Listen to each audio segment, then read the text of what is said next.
how's it going, people? It is the Hoff here, and today I figured I would end up making a video talking about your average consumer. I'm not sure what I'm going to call this because this is going to be a typical thing that I plan to do in the future that I'm not sure any popular YouTuber is doing for tech people or anything of the sort. But basically, the premise is calling out YouTubers that are doing tech videos but are not necessarily tech people and don't always give you all the right information or don't go over the products the way that they should be going over it, as a way of giving you the information that you need, and the fact that it's primarily just wasting your time. And if you're someone that works for one of the companies that's sending them stuff, it's literally wasting your company's money by sending them anything if they're not going to properly review it and stuff. So here's the deal.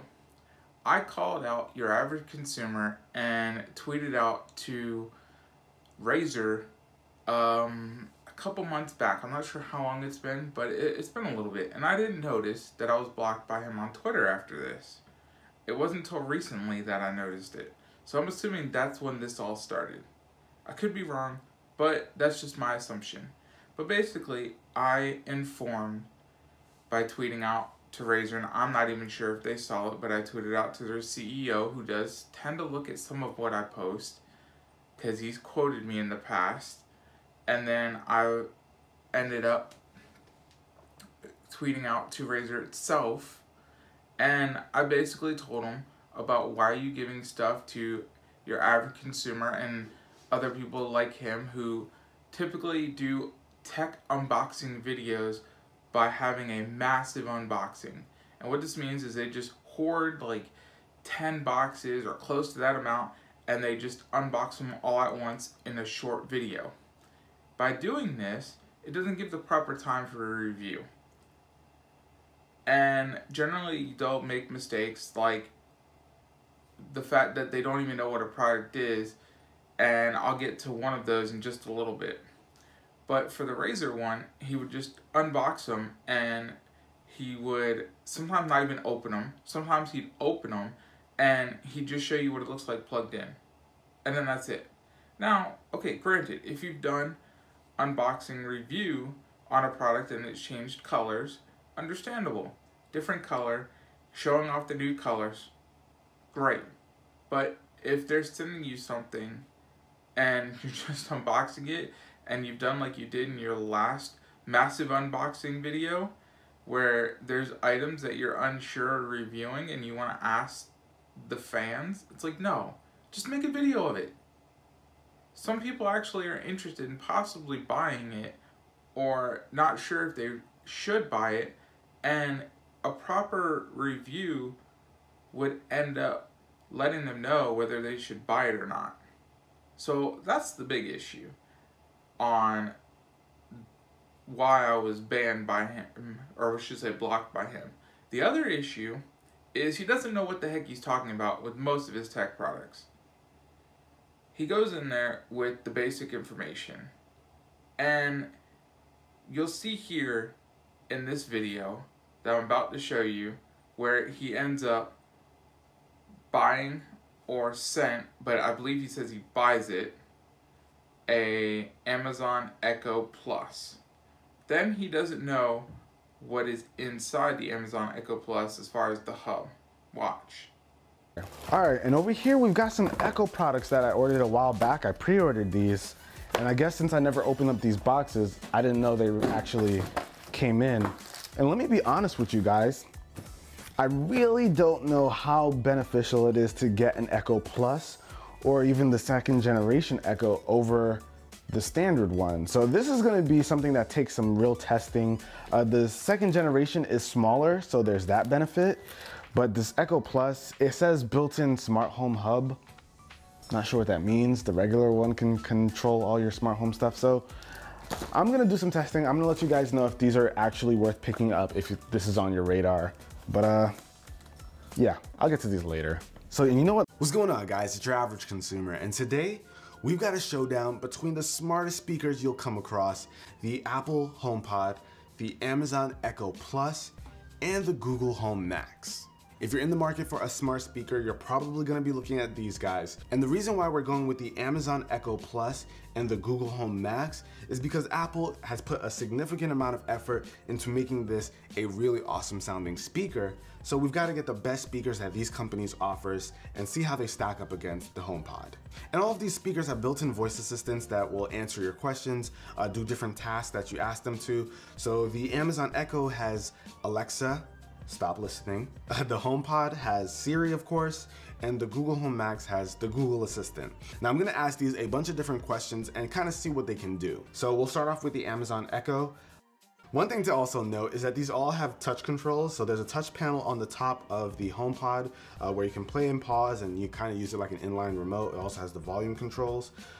For the Echo, you have a mute button, as well as a little button here that you can use to activate Alexa. And it also has a little dial at the top so you can control the volume if you would like. And for the Google Home Max, you've got a touch panel at the top where you can control the volume. You can slide it up and down to control your volume. So you've got those options. Now, when it comes to actually controlling the smart home, these all have smart home integration with a ton of products out there. For the Amazon Echo, there are a jillion products out there that use this and actually have Alexa integration. As far as the Google Home, at first it had a really rocky start and didn't have nearly as many compatible products as the Echo. But as of today, I really find that the gap has been well closed. Now, Apple has the Apple HomeKit. The products that work with this are labeled, HomeKit compatible. So there aren't as many, I would say, as the Echo and the Google Home. I say give it the same amount of time as the Google Home has had on the market, and it'll probably catch up, but it is a bit more behind as of right now. Now, aesthetically, if I had to choose one, I think it'd be a pretty safe bet to say I'd go with the HomePod. Honestly, this small compact size, while still having really great sound, is a winner for me. The Google Home Max, it is bigger and has honestly a ton more bass, but that is because it is a bigger device overall. So, depending on how much space you have, you can use it like this. Hey, you can even lie it down if you want. Take it this way. But it's all up to you.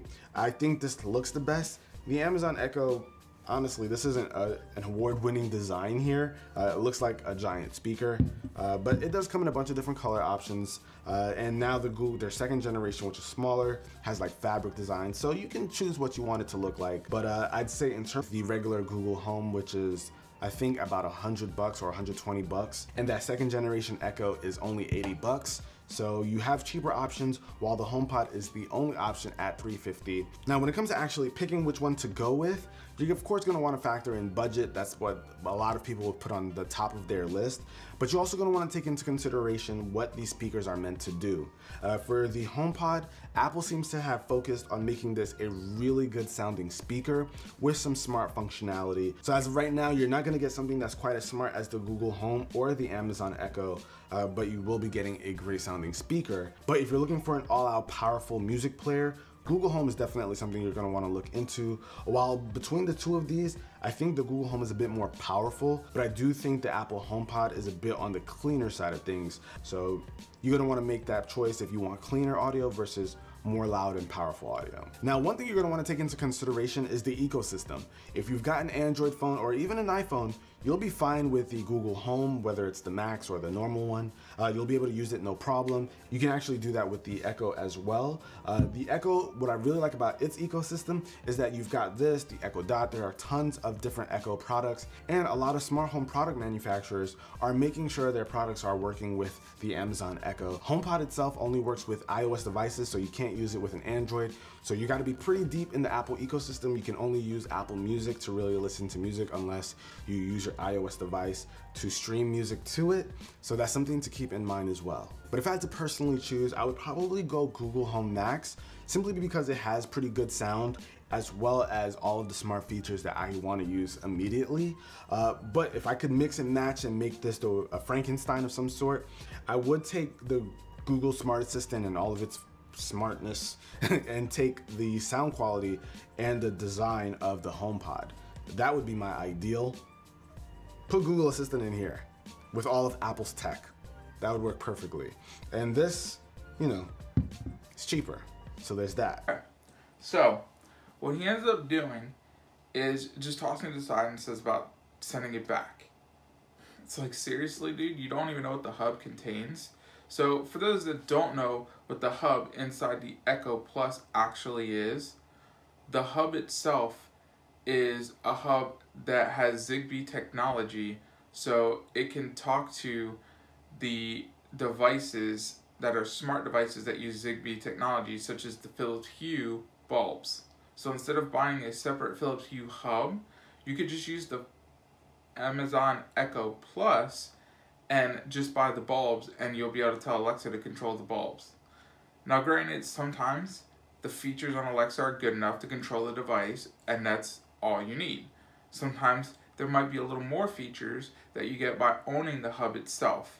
Now, and granted, this hub only does Zigbee, it doesn't do Z-Wave, but failure to understand that means you're not a tech person, or you just don't do your homework, which is really bad if you're a person that people are coming to for advice and reviews on products, and you're being sent products and you're not giving all the correct information, such as one of his latest videos that was dealing with the new HomePod and comparing it to the Google Home Max and then the Amazon Echo Plus, and not stating that the Amazon Echo Plus has a built-in hub is a big oversight. And I will link that below just in case, because I'm not going to show that long-ass video. But you'll see by watching it that he never once mentions that the Amazon Echo Plus is a built-in hub, and for its price point, having a built-in hub where the others do not is pretty damn amazing. And then the fact that it can Bluetooth to any speaker that accepts Bluetooth. So if you don't have a great speaker, or think the speaker built in is not great compared to the Home Max or the HomePod, you could do that. Or you could do what I'm doing, which basically the Amazon Echo Plus has a 3.5 millimeter jack, so you can connect it to any speaker that has a 3.5 millimeter jack. And in this room, I have the Echo Dot. So that's how I do it. I connect it to my computer speakers, and it will play simultaneously with my computer. So if I'm playing a game or something, or watching a movie, because generally when I play games I use headphones, but if I watch a movie or YouTube and I tend to ask the Echo a question, it will play over what I am currently doing on my PC for the sound coming out of the speakers, so I can hear the Echo as well. So that's pretty cool. But the fact that he just fails to mention it means he's not a tech person. And then there's other videos where he goes in and he's showing off stuff that is just not the greatest stuff, but at the same time, I understand that. I'm not going to fault him on that, because some of the stuff he shows off is because they're sponsored videos. So I would be showing that off too, but of course, I would let you know the quality of stuff and how great it is. But I understand what he's doing, because he's doing it from a perspective of they're sponsoring the video, so you're not going to trash to sponsor the video.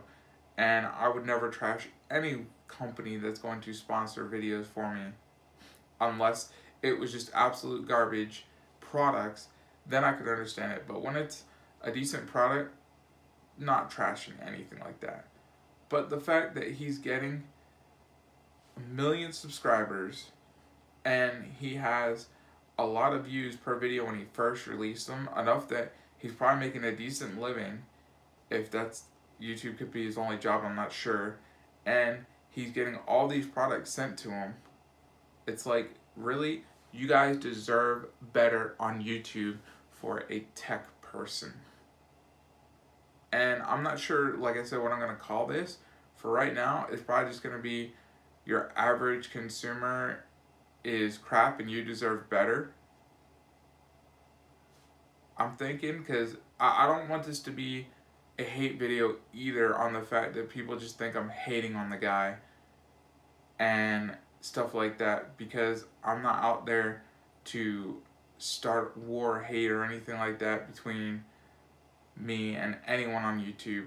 I'm just here to issue the facts to let you guys know that if you're watching him and stuff like that on what he's saying, it's wasting your time. You should hopefully be watching other videos comparing the products and not just his, if you're just watching his for his entertainment value, because that's basically about all it is the entertainment value you should be watching anyone like him on YouTube for.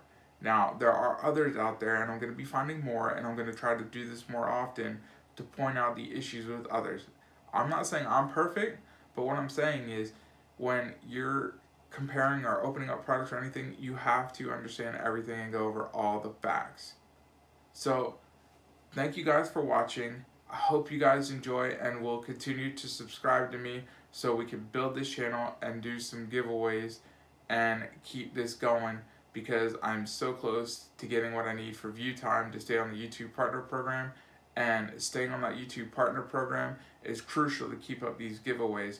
I can't do it without that, and my Razer paid to play is about to come up because they're going to stop that in March, so that might have me change my giveaways of what I'm trying to do here, because I won't be able to have the Z Silver to be getting the stuff to give away. So thank you guys, and until the next video, I'll see y'all later.